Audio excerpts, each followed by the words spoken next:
অহেতুক এমন একটা আলোচনা ভারতে কেউ কেউ করছেন যে বাংলাদেশ মনে হয় ভারতের বিরুদ্ধে যুদ্ধ প্রস্তুতি নিচ্ছে, মানে বাংলাদেশ ভারতকে আক্রমণ করতে যাচ্ছে।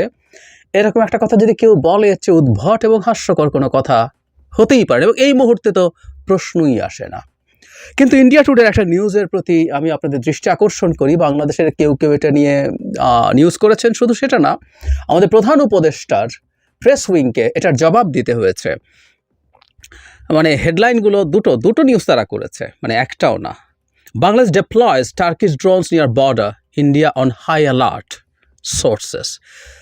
টার্কিশ ড্রোন বাংলাদেশ ইন্ডিয়ার বর্ডারের কাছে ডিপ্লয় করেছে এবং ইন্ডিয়া হাই অ্যালার্টে আছে। এর কয়েক ঘন্টা পরই তাদের একটা ফলো আপ রিপোর্ট আবার এরকম, হোয়াটস Bayraktar TB2 drone deployed by Bangladesh and is India prepared?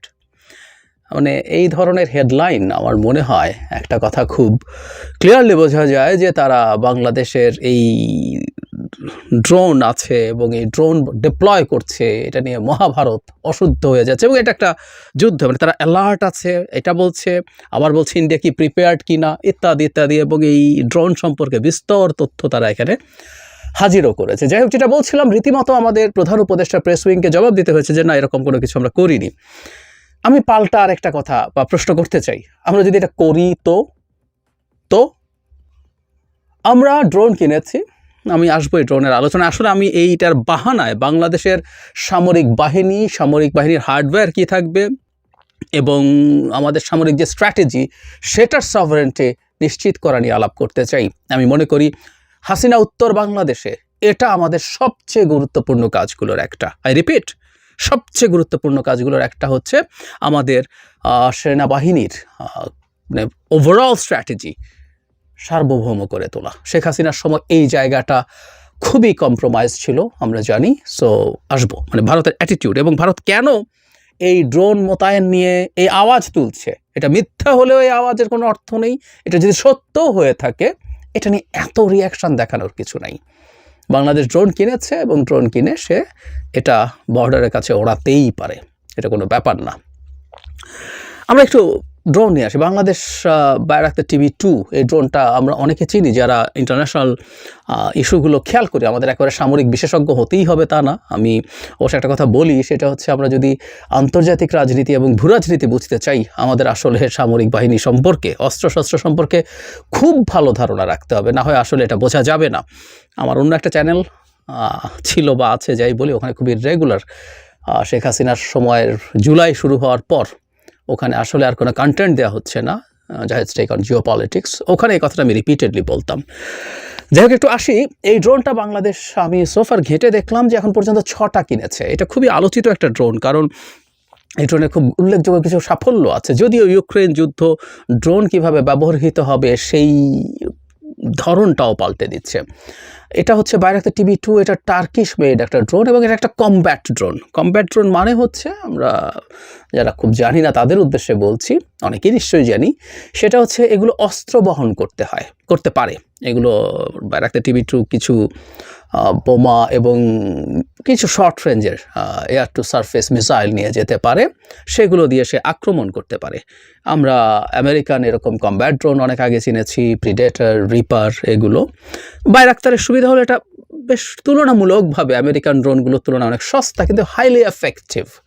Bharat নিজে পর্যন্ত সেই 2020-এর আজারবাইজান আর্মেনিয়ার যুদ্ধের কথা তুলে এনেছে। নাগর্ণ কারাবাখ নিয়ে যে যুদ্ধ হয়, সেখানে অ্যাপারেন্টলি আজারবাইজানের চাইতে বেশি পাওয়ারফুল আর্মেনিয়ান সেনাবাহিনী বেশ বড় বিপদে পড়েছিল এই টার্কিশ Bayraktar TB2-র সাফল্যের কারণে। আপনারা যে কেউ অনলাইনে সার্চ করে দেখতে পারেন Bayraktar TB2 কীভাবে সাকসেসফুল হচ্ছে, প্রচুর ভিডিও পাওয়া যায়। আপনি ওখান থেকে ড্রোন থেকে তোলা ফুটেজে দেখবেন। মানে একটু সাহস থাকতে হবে, কারণ এখানে প্রচুর মৃত্যু দেখা যায়, প্রচুর ধ্বংস দেখা যায়, কিন্তু ওগুলো প্রচুর পাওয়া যায়। সো ওটার কথাও তারা তুলে এনেছে। সো বাংলাদেশ এটা কিনেছে, আমি দেখলাম যে আরও 6টা, মোট 12টা কেনার কথা, এবং পৃথিবীর বহু দেশ, আফ্রিকার ইথিওপিয়া, সোমালিয়ার মতো দেশেরও এই ড্রোন আছে। শুধু এটা কোনো মেজর ইস্যু না, কিন্তু ভারতের চেঁচামেচি দেখে মনে হচ্ছে যে এটা আমাদের জন্য বিরাট অপরাধ হয়েছে। আমরা ড্রোন কিনেছি এবং আমরা সীমান্তে এটাকে মাঝে মাঝে ওড়াচ্ছি, ডিপ্লয় করছি। আমাদের ড্রোন এসব কারণেই কেনা হয়েছে এবং খুব স্বাভাবিকভাবে যুদ্ধ পরিস্থিতি ছাড়া এগুলোতে হয়তো কোনো অস্ত্রশস্ত্র বহনও করে না, এটা সার্ভেলেন্সের জন্য ব্যবহার করে এবং সার্ভেলেন্সের জন্য ব্যবহার তো করতেই হবে। আমাদের এই বর্ডার এরিয়াতে ভারত যা যা করছে আমাদের একটা সার্ভেলেন্স তো রাখতেই হবে, এটা ভারতও নিশ্চয়ই করবে, নিশ্চয়ই প্রতিটা দেশ তার মতো করে করবে। কিন্তু শোরগোলের একটা উদ্দেশ্য আছে, বাংলাদেশ আসলে কি অস্ত্র কিনবে কি অস্ত্র কিনবে না এটা ভারত নির্ধারণ করে দিত, ভারত পারমিট করতো এবং তারা খুব সিরিয়াসলি চেয়েছে শেখ হাসিনার সময়, এটা শেখ হাসিনা আরও ক্ষমতায় থাকলে হতো, বাংলাদেশ যাতে তার মিলিটারি হার্ডওয়্যারের জন্য শতভাগ না হলে অন্তত মেজরিটি 60-70% ভারতের উপরে ডিপেন্ডেন্ট হয়, তার পচা অস্ত্র আমাদেরকে গছিয়ে দেওয়ার তারা চেষ্টা করতো। আমাদের মনে আছে নিশ্চয়ই কয়েক বছর আগে শেখ হাসিনা ভারতে গিয়েছিলেন, তখন $50 কোটি একটা ঋণ ভারত দিয়েছিল ভারতের সমরাস্ত্র কেনার জন্য। ভারতের সমরাস্ত্র ভারতের সামরিক বাহিনী নিতে চাইছে না, তাদের অবস্থা এতটাই খারাপ। আমরা ভারতের ফাইটার তেজাস নিয়ে যারা খোঁজখবর রাখি তারা জানি যে বানানোর পর মানে এয়ারফোর্স এটা নিতে বহুবার গড়িমসি করেছে, না এটা আপ টু দ্য স্ট্যান্ডার্ড হয়নি। যাই হোক, কিন্তু বাংলাদেশকে তারা চেয়েছে, বাংলাদেশ কি করবে না করবে সেটা তাদের একটা রেড লাইন ছিল।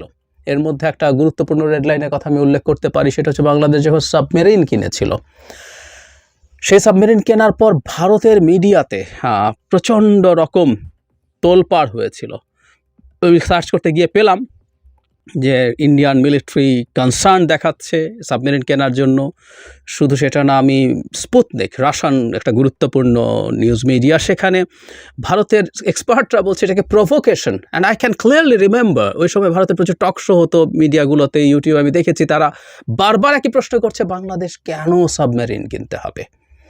অথচ আমাদের সাবমেরিনগুলো খুব অ্যাডভান্স কিছু ছিল তা না, এগুলো আসলে লেট 80s চায়না এগুলো বানিয়েছিল, টাইপ 035 বলে। এগুলোর মানে কি আছে, মানে টর্পেডোর বেশি কিছু নাই, তবে হ্যাঁ টাইপ 035-এর অনেকগুলো ভ্যারিয়েন্ট আছে। প্রথম দিকের ভ্যারিয়েন্টগুলোর মধ্যে অ্যান্টি সাবমেরিন ক্যাপেবিলিটি ছিল না, ওগুলো শুধু শিপের ক্ষেত্রে আক্রমণ করতে পারত। আমাদের যে টাইপটা দেয়া হয়েছে সেটা অ্যান্টি সাবমেরিন ক্যাপেবিলিটিও আছে এক, বরং মিয়ানমারকে চায়না টাইপ 035 আরও বেটার ভার্সন দিয়েছে, যেটার এই যে টিউবগুলো আছে টর্পেডো, সেগুলো থেকে মিসাইল লঞ্চ করা যায়। আমরা জানি অনেক সাবমেরিন থেকে মিসাইল লঞ্চ করা যায়, নিশ্চয়ই আমরা জানি, এবং আমরা এইটুকু একটু জানিয়ে রাখি, যারা আগ্রহী তারা খোঁজ করে দেখে নেবেন। যেসব পরমাণু শক্তিধর দেশ আছে তারা তাদের খুব বড় একটা অংশের নিউক্লিয়ার ওয়েপন কিন্তু সাবমেরিনে রাখে, তাদের অন্তত 3টা জায়গা দিয়ে লঞ্চ করার মতো ক্যাপেবিলিটি তারা রাখতে চায়। একটা ল্যান্ড থেকে তারা ইন্টারকন্টিনেন্টাল ব্যালিস্টিক মিসাইল দিয়ে, একটা হচ্ছে তারা খুব হাই এন্ডিউরেন্সের কতগুলো বম্বার আছে সেগুলো দিয়ে, আর একটা হচ্ছে সাবমেরিন, সেগুলো যে submarine launch ballistic missile SLBM বলে, সেগুলো দিয়ে। সো সাবমেরিন থেকে করা যায়, আমাদেরকে তার ওই অস্ত্র দেবে না, কিন্তু আমাদের এখান থেকে খুব বেসিক ধরনের মিসাইল লঞ্চিংয়ের ক্যাপেবিলিটিও আমাদেরকে দেওয়া হয়নি। তার মানে আমরা এই সাবমেরিন দিয়ে তাত্ত্বিকভাবে বলছি ভারতের সাথে যদি যুদ্ধ লাগে তাদের জাহাজ এবং তাদের সাবমেরিনের বিরুদ্ধে কিছু কাজ করতে পারবো, তাদের ল্যান্ডে অ্যাটাক করতে পারবো না। রাদার চায়না মিয়ানমারকে যে সাবমেরিন দিয়েছে সেটা দিয়ে ভারতের ল্যান্ডে অ্যাটাক করা যাবে। শুধু সেটা ওইটা অ্যান্টি শিপ মিসাইলও আছে, শুধু টর্পিডো না।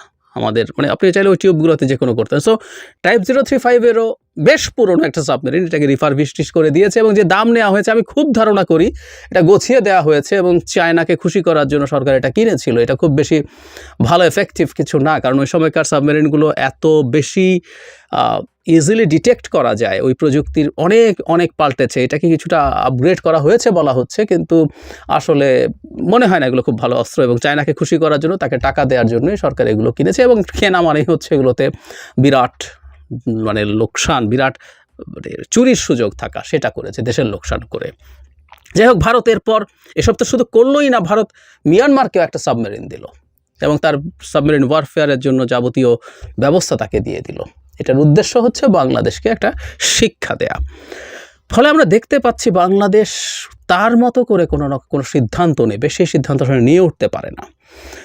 আমাদের একবার মনে হয় নিউজ চোখে পড়েছিল যে বাংলাদেশ হেলিকপ্টার গানশিপ কিনতে চায়, এর মধ্যে অ্যাপাচে কিনবে, এরকম নিউজ বাইরের কিছু কিছু ডিফেন্স নিউজ রিলেটেড পোর্টালে বা নিউজের মিডিয়াতে এসেছিল, কিন্তু আমরা এটা কিনতে পারিনি। ধারণা করা হয় এটাও ভারত বাদ সেধেছে। আমাদের এটা মনে করার ক্ষেত্রে কোনো রকম কোনো দ্বিধা থাকবে না যে ভারত যদি না চায়, বাংলাদেশ আসলে ওই একটাই রেড লাইন ক্রস করেছিল, সেটা হলো সাবমেরিন কেনা। সেটা নিয়ে তীব্র ক্ষোভ আছে। শুধু সেটা না, ভারত এই যে সাবমেরিনের যে স্টেশন তৈরি হচ্ছে কক্সবাজার ওখানে পেকুয়া নামে একটা জায়গায়, এটা নিয়েও ভারতের সিরিয়াস কনসার্ন আছে। সারা ভারত কিন্তু এই সাবমেরিন ডক নিয়ে অনেক কথাবার্তা শেখ হাসিনার সময় বলেছে এবং সেখানের কাছাকাছি কোনো একটা জায়গায় তারা তাদের প্রেজেন্স এনশিওর করতে চাইছিল। এখনও কিন্তু ওই ব্যাপারটা রয়ে গেছে, তারা এটা কোনো দিনও মেনে নিতে পারবে না, মেনে নেব না, এটা একটা ধরন বা ঠং তাদের এখনও আছে। পোস্ট হাসিনার সময় আমাদের আসলে উচিত হবে ভারতের কবল থেকে আমাদের সামরিক স্ট্র্যাটেজি, সামরিক সব সিদ্ধান্ত বের করে আনা। আমরা পাকিস্তান থেকে আর্টিলারি শেল কিনবো আমাদের প্রয়োজন যেখানে হবে, এবং ভারতের সাথে এই কোনো রকম কোনো সামরিক চুক্তি আসলে ভারতের সাথে রাখা যাবে না।